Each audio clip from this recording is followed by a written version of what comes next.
Hello, friends. Molly Pompidith here, CEO of the SOAR Community Network and co-founder of the SOAR Community Nebula. Our goal this year is to highlight 1,000 community builders and champions for change.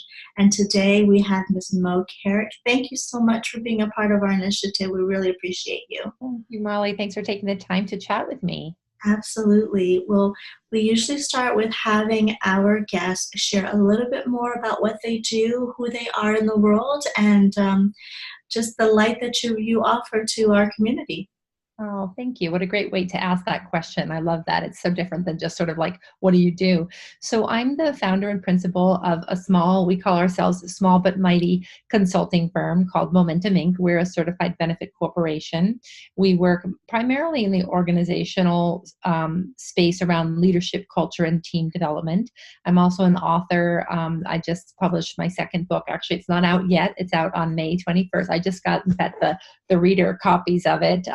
It's so exciting when that happens. It's called Brave Space Workplace, Making Your Company Fit for Human Life.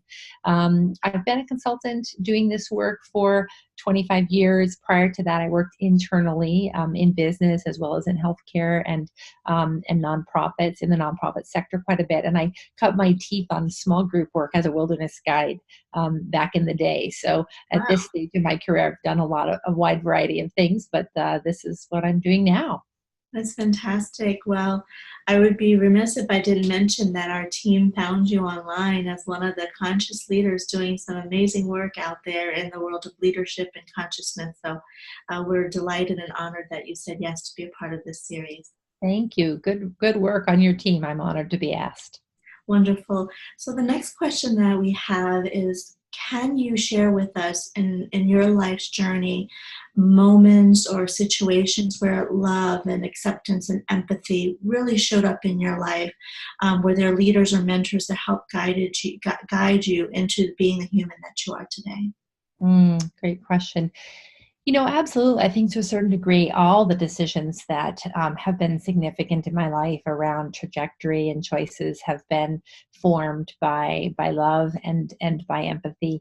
Having mentors who have made a difference or have helped me to see things a different way or have stood up for me or advocated for me in certain decisions has been essential.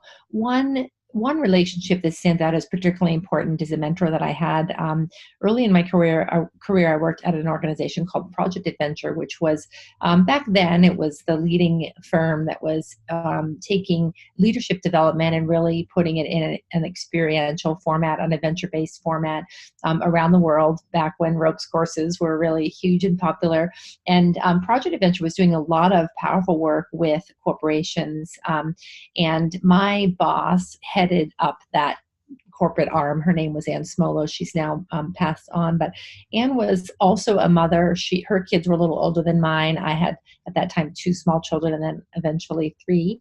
And Ann was really a very heartfelt leader. She did what she did for a lot of personal passion. And she also really modeled for me what can happen when a boss really sees you, really understands the circumstances of your life and how you want to roll. And for me, that was really important, especially as then a mother of small children. She, for example, would invite me to do powerful client engagements. And she'd say, well, it's in South Africa, but you can bring the baby and there's a nanny there, and I'd be like, wow, really? I can even, do that.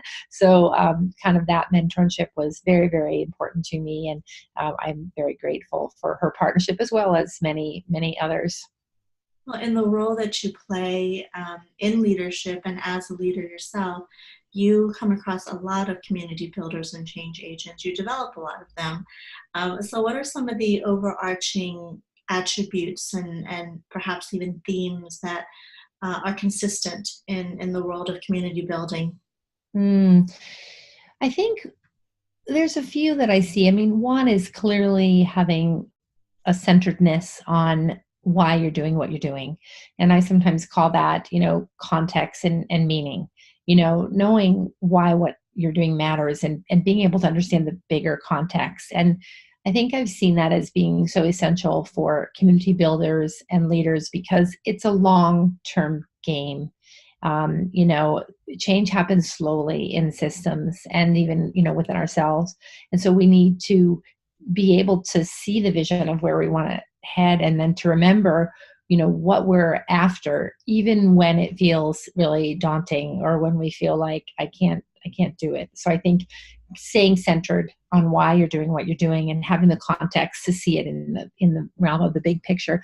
And another piece that I think comes up for me is grit and resilience. You know, being able to just stay the course even when it's hard, and it is hard. Issues like funding, trying to navigate key partnerships, handling failures, which are inevitable on the path to community building and systemic change. So kind of having ways that you can stay resilient and can learn from your mistakes and, you know, move along is something I've seen a lot of powerful leaders really develop and work on. And then I think the last thing that feels always really important, and it's a subject I write and talk about a lot, is the ability to form a community within the organization that we're doing. So even on my team, I have there's three of us that are the central team. We have a extended team that's larger, but we spend a lot of time investing in our relationships with each other, in connecting, in feeling seen, in noticing what's happening in each other's lives, not only in the work we're doing in community and in service of others. So I think having a capacity to form connections with one another where we can be vulnerable, where we can admit our mistakes, we can get support to gather our energy and go back into the arena, I think is super important. Absolutely. Are there causes that matter to you or initiatives that you've launched? We can dive into more of the work that you do, or other causes that you spend a lot of time contributing your talents, your skills, and your life lessons to move forward. Mm. Much of my work is in the realm of helping leaders, particularly senior leaders, but really leaders at every level in organizations, lead with their whole hearts and manage the complexities of their system through what I call 5 levers for bringing out the best in their people. I do believe that people are what make companies great. And the vast majority of us globally are not actually thriving at work. The data is pretty strong that many employees feel unengaged or marginally engaged. And so they're kind of not firing, you know, on all cylinders. So one of my passions for sure is helping everybody in the world feel like they can secure and engage in meaningful work that brings out their best. We all want to work, you know, for the most part, unless there's extenuating circumstances. We want to be part of something. And so helping leaders figure out how to do that, how to get the right people on their teams, how to keep them engaged and firing fully, so that they're happy and so that the organization reaches their results is a big part of my work. Closely related to that, in an arena that I'm digging in a lot to these days, is how do we make use of the diversity that exists within our global teams? Everything from remote workers to differences around race, creed, religion, ability. Partnership across difference presents some more challenges sometimes in partnering within sameness. It takes some courage. It requires us to, as Brene Brown, who's one of my mentors, says, it requires us to rumble about the hard things.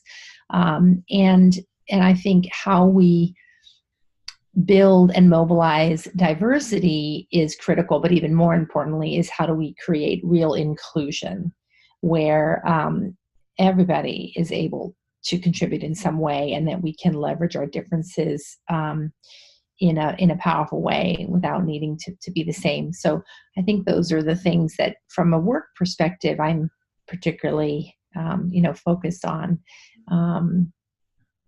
Some of that work these days has to do with what's my role as a woman in partnering with men, because I'm experiencing that men are facing some challenges that are kind of unique today. We have high addiction rates, high depression and anxiety rates, high suicide rates. White men are the number one perpetrators of some of our mass shootings.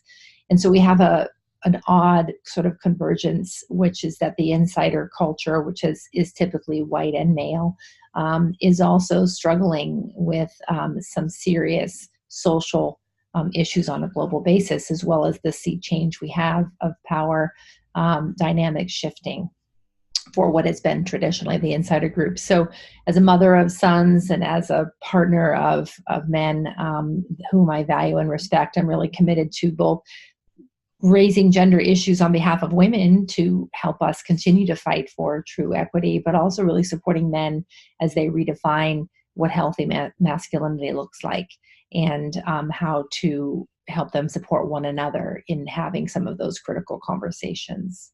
Wow, it's really powerful work, empowering too. It's the first time I've heard this perspective, and it's much appreciated. So I know that our audience will also find some value in where you're coming from on that issue of being a woman, right?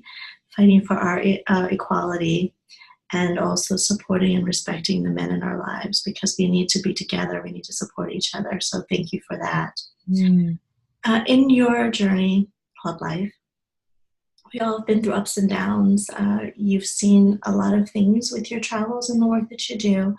When things are tough for you, and when you do face those challenges, and when you have to make pivots, is there a philosophy or a quote or a motto that really helps you to move forward and move forward in a positive way?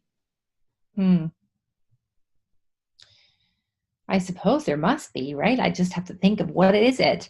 My mother had this saying. My mom's in her 80s, and from the time I was a little girl, she's used this saying, and I find it really helpful sometimes, which is, when you don't know what to do, just keep moving.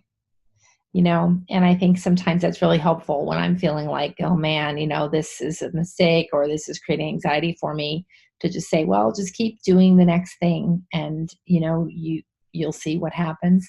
I think that's one mantra that I sometimes think about. The other one that is constant work, I think for all of us, it certainly is for me, is a mantra around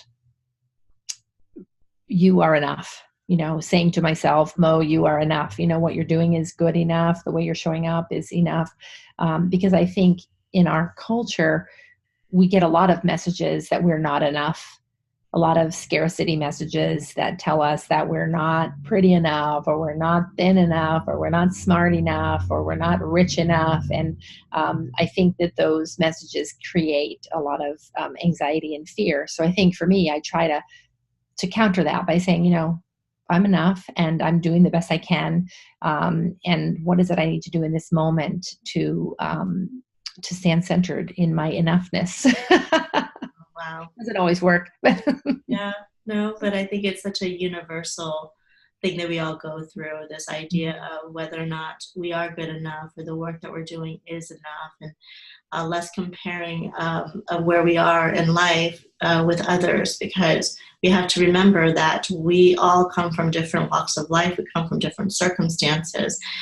There's really no truth in comparison. It's not a reality. You're not comparing apples to apples. There never will be a true comparison of you and someone else. So that's kind of an illusion that we've bought into. It's very interesting to come to that realization, and still kind of rewire the way in which we're used to operating in the world. And then to be able to remind others that we love, hey, wait a minute, you are good enough. You are fine. Comparing yourself to this and that, your socioeconomic status. Yeah, we all want to be wealthy and healthy and all those things. But not all of the way we see wealth is not equal. It's all relative, right? Someone from a different part of the world might define wealth in a different way. They may just be wealthy because there's clean water in their village. We may see wealth here in the U.S. as the opportunity to be able to travel all over the world, and it's not tied to material things like a big home. For others who came from a background that they didn't have a home, or maybe they were homeless, they value their big home. They worked hard for it. So there should be no judgment. It's such a individual walk in life to define even like what enough feels like. when we Totally. And I love the way you said that, which is that there's no truth in comparison. And I think that we have, and yet we get so much messaging that we should be comparing ourselves from the media and elsewhere. And I think it can be really empowering to just remember that's not real. That's not true. What is it that we're needing and that we're wanting for ourselves and our loved ones, in this moment, and keeping that close. Well, this is the final question that I have for you. What does a better world look like through your eyes? Hmm. I'm going to refrain from commenting about our current political environment in the US, because that depresses me. I think for me, a better future for all of us is one in which there is more security and safety for all people. So less violence, less war, and also more preservation of our resources. I think climate change and everything is pointing to our rapacious consumption, especially in the West. And I'm working myself on my own consumptive habits. And I think, in addition to peace, we need to have enough for all. And then I think thirdly, and maybe this is the one that underpins everything for me, is that, the ideal future world is one where all of us feel connected and no one is truly an outsider, isolated and alone. And that's not true today. Loneliness is an epidemic, and note per our other conversation, men suffer disproportionately from it. And the United Kingdom appointed a new Minister of Parliament in 2018, the Minister of Loneliness, whose sole job is to reduce isolation in their rural environments, especially among the elderly. And so when I think of a future world, I think of our basic human need for connection, which is as strong as our need for food, water, shelter, and security. In my ideal future world, we feel connected, we feel seen in community. Yep, that's what I want. Beautiful. Thank you so much. Thank you.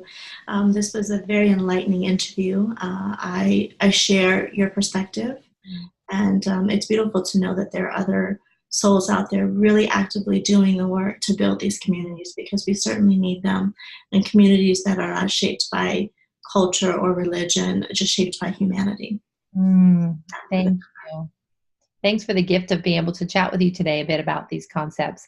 Really fun, Molly, and very thought-provoking for me as well. So thank you for the work you and your team are doing.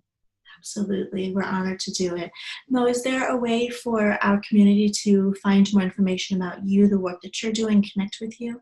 Yes, absolutely. I'm on LinkedIn and Facebook, and people can also go to my website, which is just my name, which is www.moecarrick.com. There is a website for the new book too, which is bravespaceworkplace.com. People can find that on there. So I look forward to connecting. Thank you so much, and congratulations on book number 2.